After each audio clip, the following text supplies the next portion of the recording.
इस वीडियो में हम लोग क्लास 8 नागरिक शास्त्र किताब का चैप्टर 2 पढ़ने वाले हैं, जिसका नाम है देश की सुरक्षा एवं विदेश नीति। क्या नाम है? देश की सुरक्षा एवं विदेश नीति। इस वीडियो में हम लोग इस चैप्टर का प्रश्न उत्तर हल करने वाले हैं। ठीक है, तो सभी प्रश्न उत्तर हल करेंगे। तो चलिए एक एक करके आपको सारा बताते हैं। तो देखिए, ये रहा अभ्यास का प्रश्न। पहला है, निम्नलिखित प्रश्नों के उत्तर दीजिए। क्या है? देश की सुरक्षा में सहायक संगठनों के बारे में लिखें। ठीक है, तो देखिए यहाँ पर घ तक सवाल है, तो चलिए बताते हैं।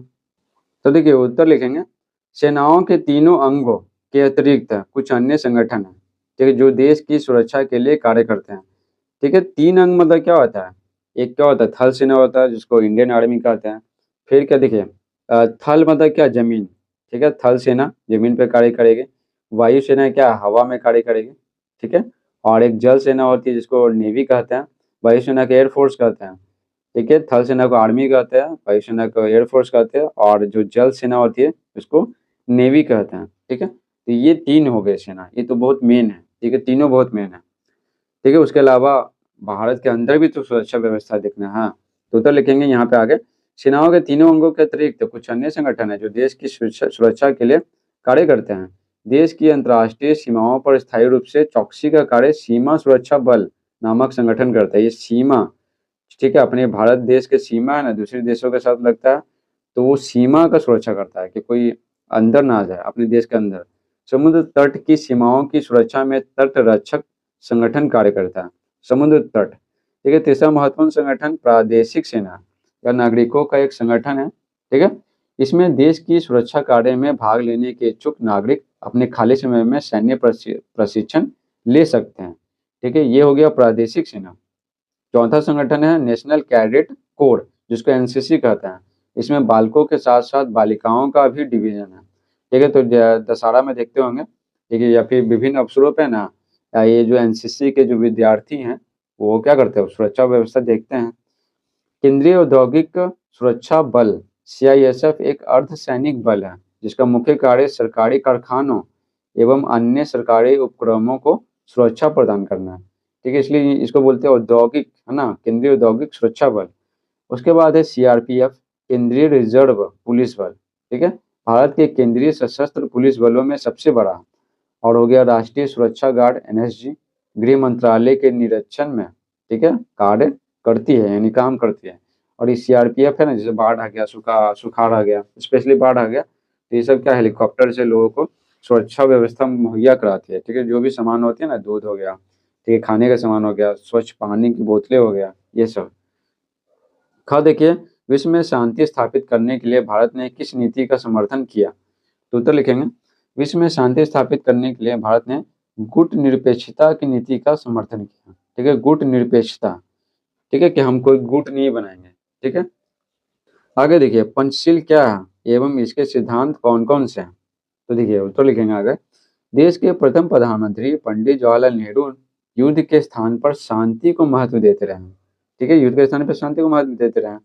वह सभी राष्ट्रों, वही सभी, है ना, वह सभी राष्ट्रों की स्वतंत्रता एवं समानता के समर्थक थे।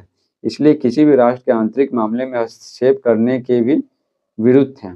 ठीक है, बोलते थे कि किसी राष्ट्र के आंतरिक मामले में हस्तक्षेप नहीं करना। उनके इन्हीं विचारों से 1954 में 5 सिद्धांत बनाए गए, जिन्हें पंचशील के नाम से जाना जाता है। ठीक है, ये हमारी विदेश नीति के आधार हैं। ये सिद्धांत इस प्रकार है। तो देखिए, पंचशील में 5 नियम था। ठीक है, 5 सिद्धांत। पहला सिद्धांत क्या था? एक दूसरे की राज्य की सीमा एवं उनकी प्रभुसत्ता का सम्मान किया जाए। एक दूसरे के भूभाग पर आक्रमण न किया जाए। एक दूसरे के आंतरिक मामले में हस्तक्षेप न किया जाए। ठीक है, एक दूसरे मतलब क्या, देश का बात हो रहा। समानता और पारस्परिक लाभ को ध्यान में रखा जाए। ठीक है, पारस्परिक लाभ को यानी व्यापार किया जाए। ठीक है, शांतिपूर्ण सह अस्तित्व की भावना का पालन किया जाए। तो बस ये बेसिकली बोल रहे हैं कि हम दूसरे देश के आंतरिक मामलों में हस्तक्षेप नहीं करेंगे और व्यापार करेंगे। ठीक है, इससे क्या होगा? दोनों का लाभ होगा और उनका जमीन नहीं हड़पेंगे। ठीक है, और आक्रमण भी नहीं करेंगे एक दूसरे के जमीन पे। ठीक है, तो ये सब बात है। देखिए, कोरिया और कांगो के संकट के समय भारत ने संयुक्त राष्ट्र संघ की क्या सहायता की? तो उत्तर लिखेंगे, भारत जब से संयुक्त राष्ट्र संघ का सदस्य बना है, वह लगातार उसे अपना सहयोग प्रदान कर रहा है। ठीक है, क्योंकि भारत बहुत बड़ा देश है ना।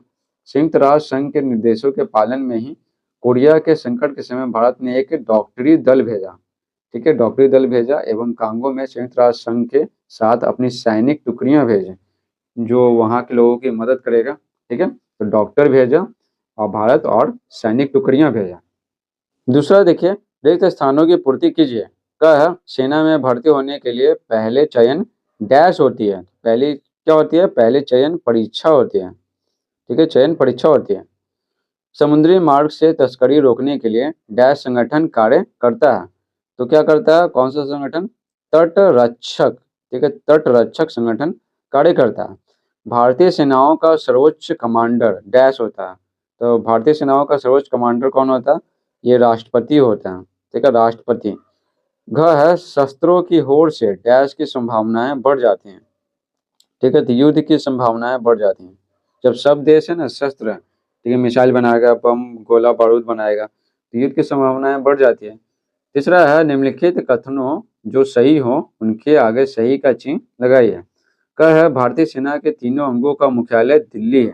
तो तीनों अंगों का मुख्यालय दिल्ली है, तो बिल्कुल सही है। वायुसेना के अध्यक्ष को एडमिरल कहते हैं, ये गलत है। महिलाओं को सेना में भर्ती नहीं किया जा सकता, ठीक है, तो ये भी गलत है, भर्ती किया जा सकता है। अब देखिए सोचिए और लिखिए। तो ये क्या है, यहाँ पे क्या बोला गया है क में, क्या आप बड़े होने पर सेना में भर्ती होना पसंद करेंगे, कारण बताइए। तो आप भर्ती होना पसंद करेंगे सेना में, तो कमेंट बॉक्स में बताइएगा और कारण भी बताना है।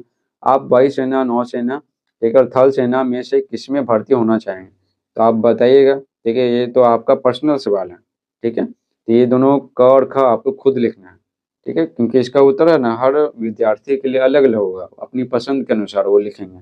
इस प्रकार से चैप्टर समाप्त होता है। Thanks for watching.